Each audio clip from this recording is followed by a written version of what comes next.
আসসালামু আলাইকুম স্যার। আমরা গ্রুপ বি এর পক্ষ থেকে আমরা আমাদের প্রজেক্ট এএম রিসিভার এখানে পেশ করছি। এটা আমাদের সার্কিট। এখানে এটা রয়েছে as per power supply conducting material হিসেবে। এটা একটা বাক কনভার্টার যেটা আমাদের হাই ভোল্টেজকে লো ভোল্টেজ করে দেয়। এটা ডিসি অপারেটিং ভোল্টেজে কাজ করে।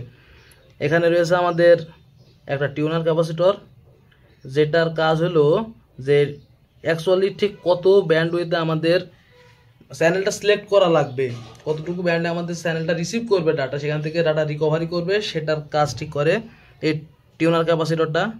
এটার একটা নাম হলো ভেরিয়েবল ক্যাপাসিটর। এখান থেকে আমরা দেখছেন যে 3টা রেজিস্টার ইউজ করছি। এটা আমাদের ইউজ করা হয়েছে for preventing the load fluctuating control. এখানে আপনারা আরও দেখছেন এখানে কিছু ছোটো ছোটো ক্যাপাসিটর রয়েছে, এগুলো প্রত্যেকটাই প্যারালাল অপারেশনে রয়েছে। যদি এখানে সার্কিট ডায়াগ্রামে দিয়ে খেয়াল করেন তো এই ক্যাপাসিটরগুলোর প্রত্যেকটার কাজ হচ্ছে ভিন্ন ভিন্ন। এখানে এটা হচ্ছে নয়েজ রিমুভ করবে ক্যাপাসিটরটা, এবং এখানে আপনার রেজোনেন্স ফর্ম করানোর জন্য উদ্দেশ্যে সার্কিটটা ইউজ করা হয়েছে। যত ভালোভাবে রেজোনেন্স ফর্ম করানো যাবে তত এফিসিয়েন্টলি ডাটাটা আউটপুট পাওয়া যাবে। তো এখানে বেসিক্যালি দেখানোর মতো কিছুই নেই, কারণ সার্কিটটা ভেরি ইজি। তো আমরা আমাদের অপারেশনে চলে যেতে চাই এখন।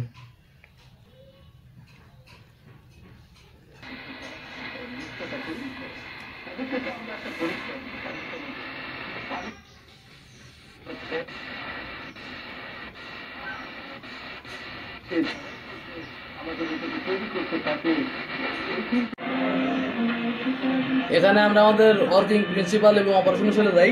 তো আপনারা দেখছেন এখানে যে আমাদের একটা এফএম সিগন্যালকে রিসিভ করা হয়েছে এখানে, যেটার কাজ হলো আমাদের সিগন্যালটাকে জাস্ট অ্যাজ এ ইনপুট হিসেবে নেওয়া, এবং সেখান থেকে মাল্টিপল সেগমেন্টের মাধ্যমে আমরা ডিমোডুলেট করছি, এবং তার আউটপুটটা আমরা এখানে দেখছি যে ঠিক কতটুকু প্রিসাইজলি আমরা আউটপুট এখানে শুনতে পাই। তো আপনারা শুনতে পারেন এখানে জিনিসটা।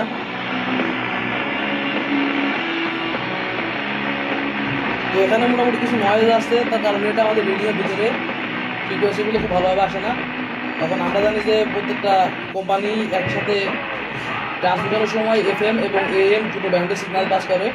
শুধু আমরা এখানে রিসিভিং পারপোসে আমরা এখানে ফোন ইউজ করছি, কারণ ফোনের antenna is more betterful than our delivered antenna.